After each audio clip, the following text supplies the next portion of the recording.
I've called, I will give my sermons a title so at least I know what I'm talking about, if nobody else does. And it's a living legacy. The legacy that we have from Abraham, Isaac and Jacob, and obviously Joseph is part of that story. And when we plan the preaching, we just put dates down. But it's so significant that it's fallen on today, Remembrance Sunday. Because as a nation, we remember the legacy of those who gave their lives in conflict. And it was quoted yesterday at the Remembrance service. I'm going to quote it again. The words of John Edmonds, who was a lyricist, a poet who wrote memorials that are dotted around the country. And the well-known verse, when you go home, tell them of us and say, for their tomorrow we gave our today. And it is the legacy that we have. I'm very grateful that I live in this country where we have a democratic system of government, that I don't live under a dictatorship. I'm very grateful that we have freedom of speech, although that is being attacked at the edges. So for the today that we have, those who gave their tomorrow, I'm very grateful, and that's why as a church we will stand and remember those who gave their lives. One of the other quotes that is written on memorials around the country, which I didn't know till I looked him up, but it was used in a film called Went the Day Well. Just 4 little lines. Went the day well? We died and never knew. But well or ill, freedom we died for you.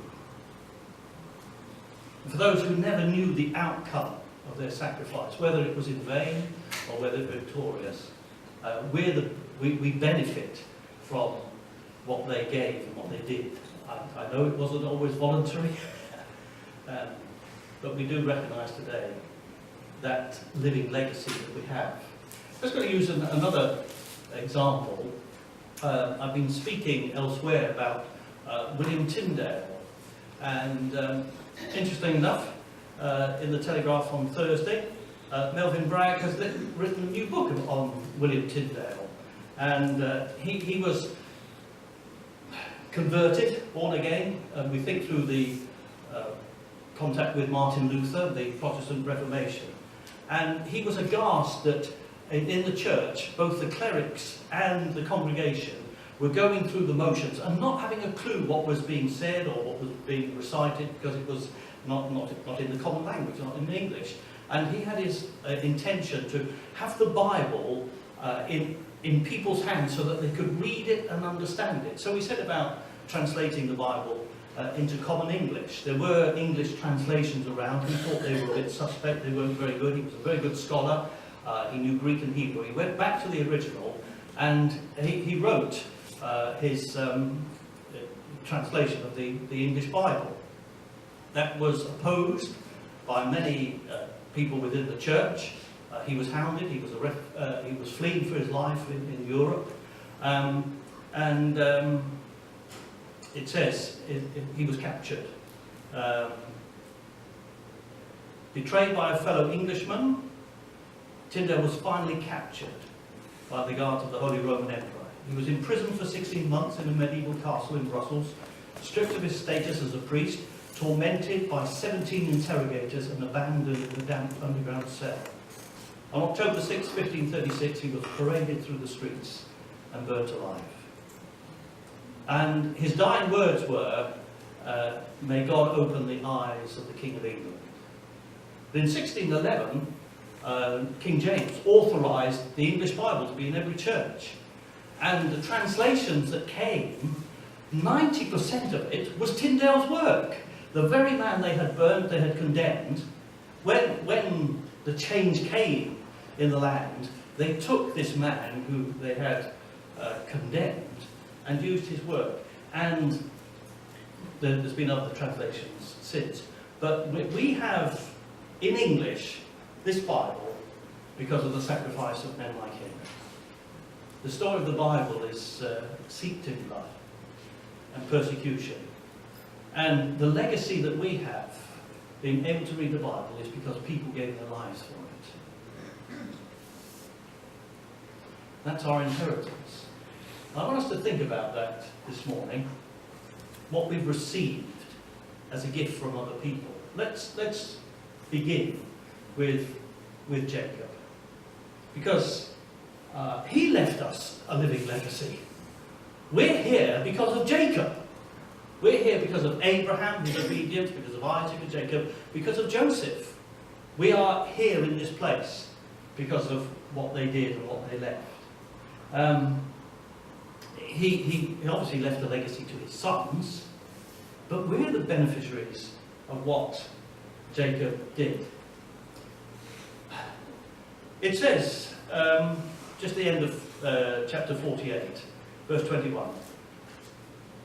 Israel, Jacob said to Joseph, I'm about to die, but God will be with you and take you back to the land of your fathers. And to you, as one who is over your brothers, I give the ridge of land I took from the Amorites with my sword and my bow. Then Jacob called for his sons and said, gather round, so that I can tell you what will happen to you in days to come.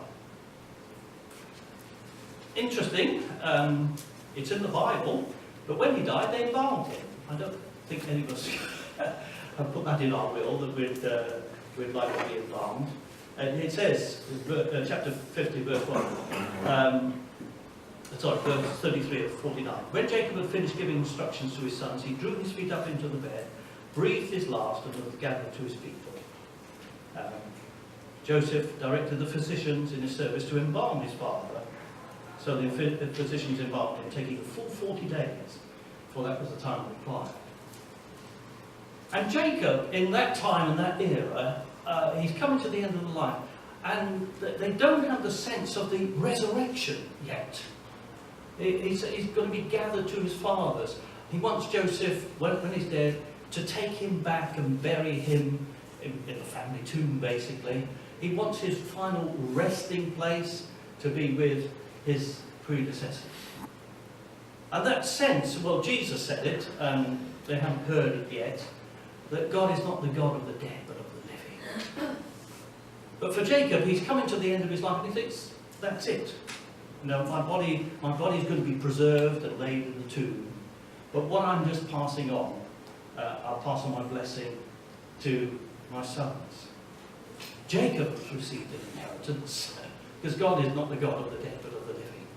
And one day, we will meet Abraham, Isaac and Jacob. When Jesus was on the Mount of Transfiguration, he had an encounter with Moses and Elijah, because God isn't the God of dead people, and when people die, they just don't cease to exist. God is the God of the living. And Jacob, at that time, didn't know the inheritance he would have. But he thinks, he knows he's coming to the end of his days. And so he's, I think like all of us, as he is in Christ, you keep looking back. There's more to look back on than there is to look forward, isn't there? There's more in the past than there's possibly in the future. We keep doing that. Our first granddaughter, Jocelyn, this week she was 11, and we think, I can't believe Jocelyn. Hannah, next year, our oldest daughter, next year will be 40. And it's sort of think, my daughter is 40. But just to say, those of you who knew Hannah and had an input into her life when she was living in Wisbech, part of this church, and were with us through some of the turbulent times that she went through, who would have believed that actually the legacy, the inheritance she has. So on Monday she goes to Ethiopia as part of the work that she does with anti-slavery, stop the traffic people, and she'll be training the police and the authorities in Ethiopia about anti-slavery. And when you think, in those teenage years, that was Hannah, but now matured and grown and developed, that's how God is using her. And so when we look back and think, yeah, some of the times were very painful, but actually we look back and give thanks for his faithfulness and his goodness. And I'm sure Jacob was doing the same, reviewing his life with his sons, and what a bunch. We've looked at it all these times. Maybe he was wondering what sort of dad he was, what sort of family he created. But now he's gathering his sons to him. Just as an extra bonus to Joseph, verse 22, which I read earlier, chapter 48. And to you, Joseph, I give this ridge of land. Do you remember the whole story began because he gave Joseph a coat that designated he's not a farmhand. He's not going to be getting his hands dirty. And that created quite a bit of tension. Now at the end of the time, he's signalling out Joseph and saying, you know, to you, I give this land. It began with a cloak, it ended with a hillside back home. Wonder how the brothers reacted to that. But now Joseph has been given this. Because he does say to Joseph, you're a prince amongst your brothers. He does recognise the state and the status that Joseph has received. And that whole process of handing on, we inherited when Fiona's parents passed on, when they died, and my parents died on. Some of you know our loft was full of stuff that we received, and the family said, "Does anybody want this?" You know, and I'm sure lots of us have been through that. You know, well, it was precious to them, but I'm not sure. And so charity shops and the tip have benefited a lot from clearing things out. But he gives not a material inheritance, but a blessing and a prediction. Doesn't mention his daughter Dinah. I did it for my own benefit. You may not at all be interested, but there are a few copies there of the legacy. What was the outcome for these 12 sons? And it's such an interesting outworking of this family life. Not going to go through them all, but when he blesses them, I'll tell you what will happen in the days to come. And for Reuben, who was the firstborn, but he said, you're going to lose your status. Because he says, you went up into your father's bed, onto my couch and defiled it. So it's a painful memory here. And Reuben, because of that, you should have been prime inheritor, but you've lost that place. Simeon and Levi, equally, they were men who had used the sword aggressively. Their sister had been raped, but they went and took the law into their own hands and wreaked vengeance on the men of Shechem. And Simeon's tribe, that lost its identity. It was absorbed into Judah. The Levites never had land of their own. They were designated for priestly work, and so they were supported not from the produce of their land, but by the tithes and offerings from the other tribes. And Jacob goes through and sees the future of what these sons could have. Issachar, that's an interesting one. He calls him a scrawny donkey who likes to lie down with the saddlebags. And it's recorded that they eventually submitted to forced labour. They loved to trade, but they allowed the Canaanites to rule over them. But Chronicles records that actually in their day they were men of renown. They understood the times. That Dan, where does Dan go? What happens to the tribe of Dan? That's an interesting study. In the revelation that John has, he sees the tribes with the 12 apostles and the sons of Jacob are mentioned. Dan's not there. Once they'd established the territory, they lost faith in God and they set up golden calves. And they actively promoted the worship. And the priest would come and say, this golden calf, this is the God who brought you out of Egypt. And they lost their inheritance. And Jacob, I believe by the Holy Spirit, is seeing into the future and seeing the path that his sons are going to take. If you look at the notes, Naphtali, there's a question mark, total mystery. I'm not sure. If you can follow him, the commentators sort of try and where did that go? So it's there. But Judah is elevated. And when we looked previously before, and if you haven't heard Hugh Osgood's talk on the line of Judah, it's on the website. It's really worth listening to, where it says, "A scepter shall not depart from him until he who comes to whom it belongs." And from the family of Judah, Jesus comes, and Jacob is not in detail, but seeing the progress of this family, and obviously to Joseph. Let me just read what he says to Joseph. Verse 22.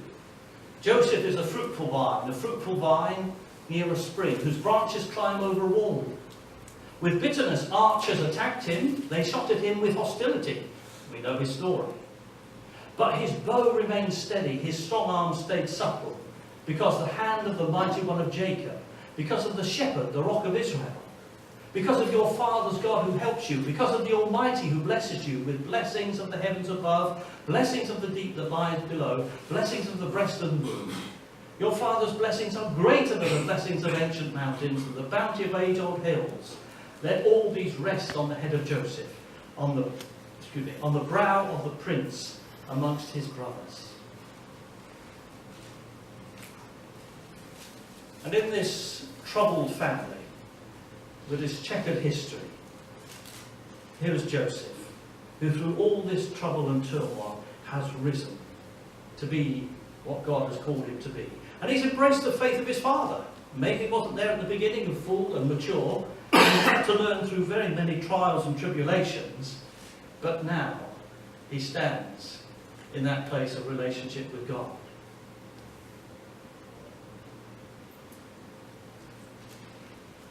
Just to complete the story, in chapter 50 and 15,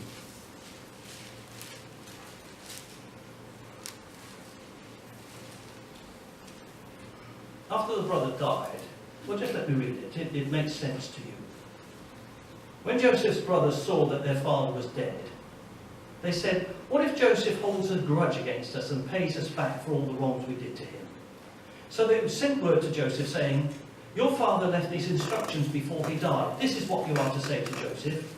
I ask you to forgive your brothers' sins and the wrongs they committed in treating you so badly. Now please forgive the sins of the servants of the God of your father.'"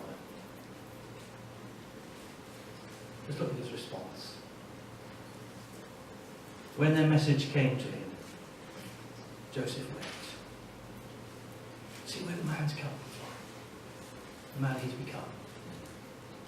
Knowing the God of Abraham and Isaac and Jacob.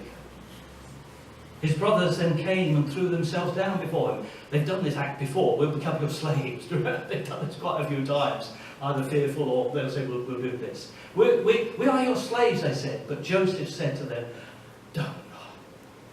These are amazing verses. "Don't be afraid. Am I in the place of God? You intend to accomplish what is now being done, the saving of many lives. So then don't be afraid. I will provide for you and your children." And he reassured them and spoke kindly to them.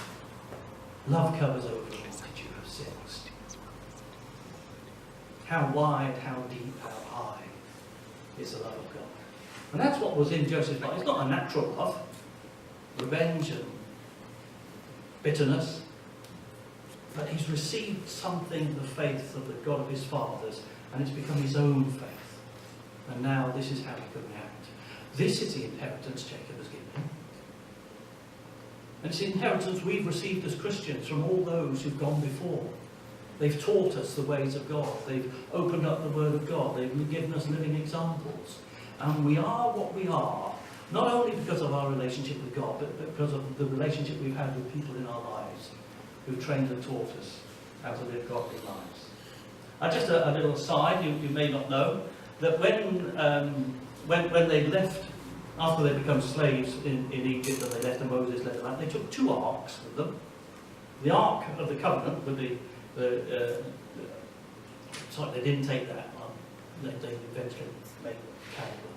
But when they left Egypt, they were carrying an ark, and then it was supplemented by the Ark of the Covenant, because Joseph said to them, you know, when you leave Egypt, take my bones with you. And what he says to them, put them in an ark, put them in a coffin. And that's what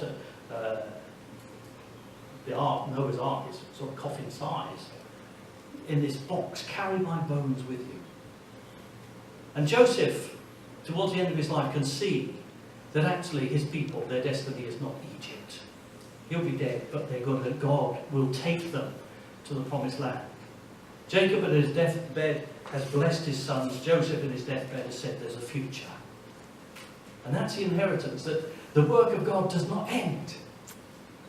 It's a living legacy.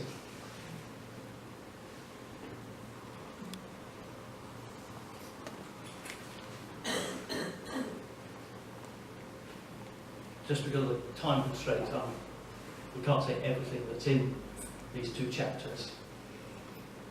And I want us to, in the last few minutes, to reflect on this living legacy of the men of faith.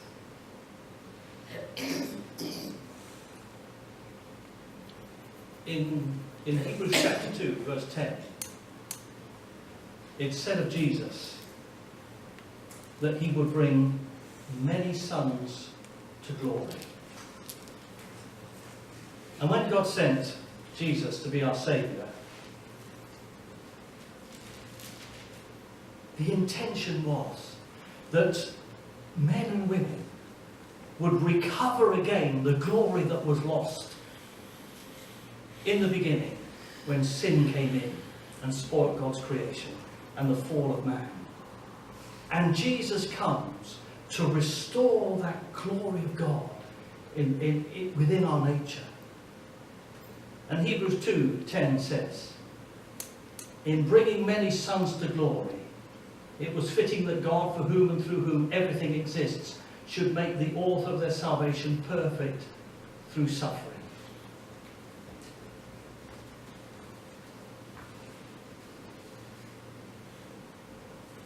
Jacob, on this journey, and it's been focused on Joseph, and Joseph's part was in the preservation of his family, so that out of the tribe of Judah, a saviour would come in the fullness of time. Jesus left his home in glory, came to earth with the intention of bringing us back to the, let's use the old language, to the promised land, to where we belong, to the place of home, place of glory, place of relationship with God. Isaiah predicted it, and he said that the suffering servant would see the result, the outcome of his suffering and be satisfied. That Jesus would look at what his death and resurrection has achieved and say it was worth it. That's the legacy I've brought them. Jesus taught that in the Gospels. He says, unless a grain of wheat falls into the ground and dies, it remains alone. It was good. It was a good bit of grain of wheat. Nothing wrong with it at all. But actually, if it's going to produce more, it needs to give up so that it will gain. It's the whole principle of the kingdom, that life comes through death. And if you hold on to your life, you'll lose it. But if you lose your life, you'll gain it. Unless a grain of wheat falls into the ground and dies, it remains alone. But if it does die, it bears much fruit. And this, obviously, this Bible is primarily the story of God's plan of salvation. And it focuses on the person of Jesus Christ. And we've seen in Joseph this sort of foreshadowing, this reflection of the life of Jesus. We've also seen there mirrored our life. But for a moment, I would like us not, does this sound really bad? Not primarily to focus on God, but to focus on his servants, his faithful servants, who have laboured, who have given their lives, who followed him faithfully through many trials and tribulations. People who have given their lives. And we will soon remember those who gave their lives in war. But I'd like us to remember, first of all, those who gave their lives in faith. Recently it was Halloween. I detest the worldly view of Halloween. I love the Christian All Hallows Eve. Because the whole idea was 1st of November was All Saints' Day. And Halloween was the evening of All Hallows. And it was something to bless God, to glorify faithful servants. And it's become this ghoulish thing that the world has hijacked. And I'm going to invite you, you may not want to, but Fiona and I are going to certainly sing it. I'd like us to sing a song.